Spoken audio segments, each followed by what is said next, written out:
খুব সুন্দর বিষয় নিয়ে আলোচনা করি। ছেলেটি আইএসসি ব্যাঙ্গালোর থেকে বায়োলজি বায়োসায়েন্সে পিএইচডি করেছে, করে ইউনিভার্সিটি অফ টরন্টোতে পিএইচডি করতে এসছে নিউরোসায়েন্সে। যা হয়, পিএইচডি পোস্টডক করতে করতে মানুষ থকে যায়, মানে আর তার রিসার্চ করতে ভালো লাগে না, কারণ সে বুঝতে পারছে কিছুই করছে না, লাইফে পাবলিকেশান করছে। সেই পাবলিকেশান একমাত্র তারাই বোঝে। আর সেই পাবলিকেশানটা লিস্টটা ধরিয়ে দিলে দেখা যাচ্ছে যে দেশে ফ্যাকাল্টি পজিশনও পাওয়া যায় না, বিদেশেও পাওয়া যায় না। সব জায়গাতেই নেটওয়ার্কিং করতে হয়, এদিক ওদিক জ্যাক লাগাতে হয়। সেটা ফার্স্ট্রেটেড হয়ে বলছে, স্যার আমি তো এখন খুব যাই হোক এইসব, আর আমি এই লাইনে আর চাই না, আমার মনে হচ্ছে লাইফে কিছুই হবে না বা করছি না, আমি কনসাল্টিং লাইনে যেমন কেপিএমজি বা ডেলয়েট বা ম্যাকেনজি কনসাল্টিংয়ে ঢুকতে চাই। কী করে ঢোকা যায়? আর ডেফিনেটলি কনসাল্টিংয়ে তো এখন সব জায়গাতেই লোক লাগে, কিন্তু মুশকিল হচ্ছে যে কনসাল্টিংয়ে এই এআই আসার পর থেকে তো এন্ট্রি লেভেলে, পিএইচডি এন্ট্রি লেভেল আগে প্রচুর নিত লোকজন। ওদের একটা প্রসেস ছিল, তুমি অ্যাপ্লাই করলে দে উড হ্যাভ স্কিল্ড,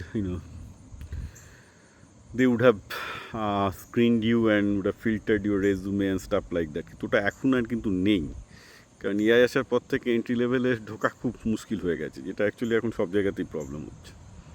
তো আই রিয়েলি ডোন্ট নো যে এখন পিএইচডি থেকে ম্যাকেনজিতে ঢোকা, আগে অনেক সময় থিওরিটিক্যাল ফিজিক্সে পিএইচডি করলেও ম্যাকেনজি নিয়ে নিত অ্যানালিটিক্যাল স্কিলের জন্য।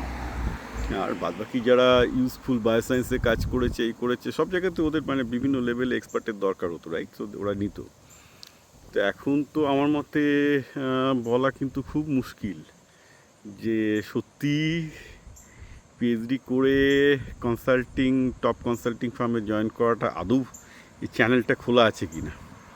কারণ পিএইচডির নলেজের যে একটা প্রিমিয়াম ছিল, এখন তো সেসব কিছু নেই, সবই তো এআই জানে, রাইট?